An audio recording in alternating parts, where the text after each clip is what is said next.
Welcome to How to Include Opposing Arguments, a Writing 1 presentation. You can follow along by turning to Chapter 3 in your How to Write Anything book. We'll be especially looking at pages 84 and 87. You can also pay attention to the screen slides. Some of the material comes from free information from our textbook manufacturer and publisher that isn't included specifically in our textbook, but I have access to it to include in these kinds of PowerPoints. So we'll be looking at some of that as well. This slide is a review about what is argument. This is just simply a reminder of what we talked about when we first started talking about argument in a different presentation. If you don't remember very well, you can go ahead and pause this and look through here. But I want to make a couple of key points about argument as it relates to this presentation. First, that remember that our argument is going to be reasonable and respectful. And we have to remember that reasonable people can disagree on important issues. And in this case, you're going to be including some of those other points of view, other opinions, and you're going to be open to those and you're going to address those respectfully. Argument is not pushing other people around, being disrespectful, and trying to belittle people of other attitudes. So as relates to writing an argument, you are going to need to include some opposing views, and this slide will tell you how to do that. When writing an argument, you cannot ignore the opposing arguments. You have to anticipate and counter them. You can see how this works here in the yellow box there. We'll kind of break this down in this presentation here. First of all, you need to anticipate, which means think ahead of time about how somebody could resist. And that's a good critical thinking exercise too, because then you're having to challenge your own ideas, and that's never a bad thing. So first think, could a reasonable person draw a different conclusion from your facts or examples? So again, the evidence that you're providing, could a reasonable person look at your evidence and come up with a different conclusion? The temptation is going to be to say, well, of course not, because I'm reasonable and I'm right. But you need to get past that. You need to think, no, most of the time, reasonable people could look at the same evidence that I have and come with a different conclusion, so I need to address that.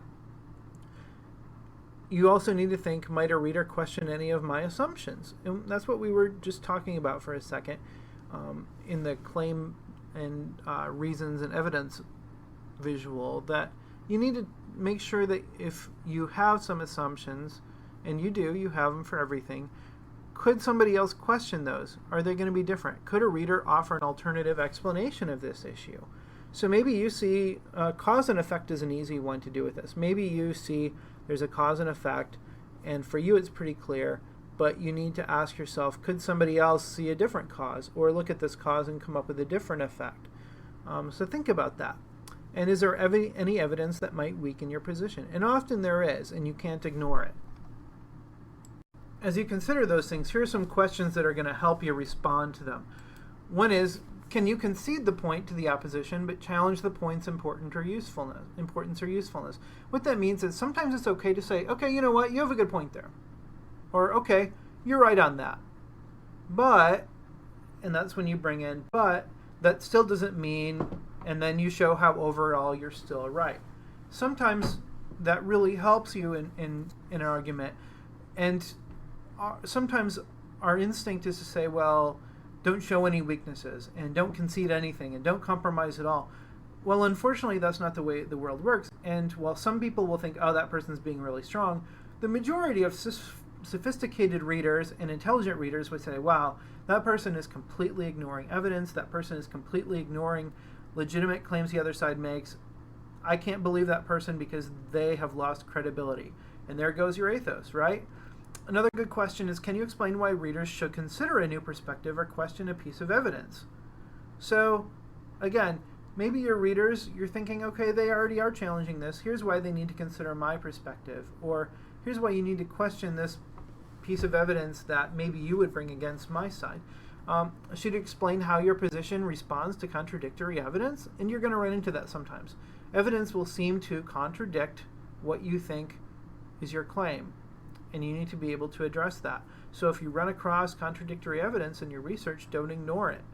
And I've had students write things before where they found enough of that evidence and they read other things that they realized, you know what, I need to change my thinking here. That's happened to me. That doesn't mean you're weak. That doesn't mean you're stupid. that means you're becoming more mature. That means you're growing up and you're allowing yourself to do some critical thinking. That's not bad. And then asking again, can you suggest a different interpretation of the evidence? So again, many people will say, well, here's this evidence, and it'll look like it contradicts you, but maybe there's a different interpretation of the evidence. Maybe the way that you look at it is different than the way that they look at it, and you need to explain why there's a different interpretation. When you do then go to counter those opposing arguments in your own writing, you need to use phrasing to signal to readers that you're about to present that objection. And remember, we talked back when we talked about integrating research, and all of that is still true here. As you integrate this research, and in this case, as you counter this opposing argument, you also need to use signal phrases. Some examples there. Critics of this view argue that, blah, blah, blah.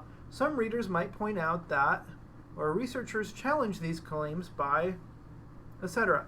Now, sometimes you will maybe make it a little bit more personal, but you see what they did there. They didn't say, well, this view is okay, but I think that, blah, blah, blah, or I should point out that, or I challenge these claims. It's not about you.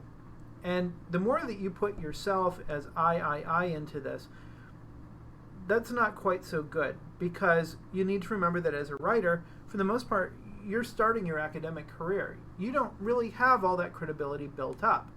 And your classmates are going to look at you and say, well, that person doesn't know anything more than I do. So you're going to use more third person here, where you say critics of this view, or some readers might point out that, or researchers challenge these claims by. So you're not saying, this is me disagreeing. You're saying, hey, this is the researchers disagreeing. These are these credible people that I'm bringing in that disagree with other credible people. So it's less about you and more about your evidence and your reasons backing up your claims, as opposed to just you sitting there yelling at somebody in a room somewhere. Important note here, though, your ethos or credibility is at stake. Because you as a writer, you need to make sure that you respect and consider other viewpoints, because you need to let your reader know that you are a credible writer. And that's what a credible writer does, is respects and considers other viewpoints. We've looked at a few different sets of questions and ways to make sure that we're doing that. But let's think about the overall picture here. You write within a larger realm, atmosphere, or world, if you want to think of it that way.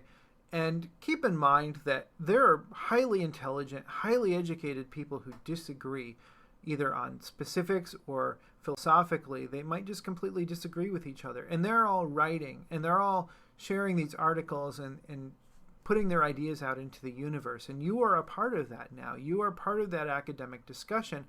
But keep in mind, number one, that there are always going to be people who you disagree with, but at the same time, you have to respect their experience and intelligence. But you also have to keep some basic, morality, if you want to call it that, in mind. You have to follow the golden rule, which, of course, most of us would know is do unto others as you would have them do to you. And that means treat others with respect in the way that you value and consider their ideas, because you want others to treat you the same way. And that's one way of making sure that you share that ethos or credibility with your audience. You also have to keep in mind that in the real world, rarely do we always get our way or get everybody to agree with us or say it's all or nothing. And when we talk about logical fallacies, we see that saying it's all or nothing, it's either A or B, is usually not logically correct. And so we need to keep in mind that usually both good leadership and good writing requires some amount of compromise, and you bring together various viewpoints, and that doesn't mean you agree with all of them, but you bring them together and you kind of make the best out of all of them and move a way forward with that. What's next is probably no surprise to you. It's pretty similar for a lot of these. You need to make sure that you've looked through all the presentations and that you're taking part in the various assignments and exercises that will help you as you start building your larger argument paper that you should be getting started on ASAP. Thanks for your attention.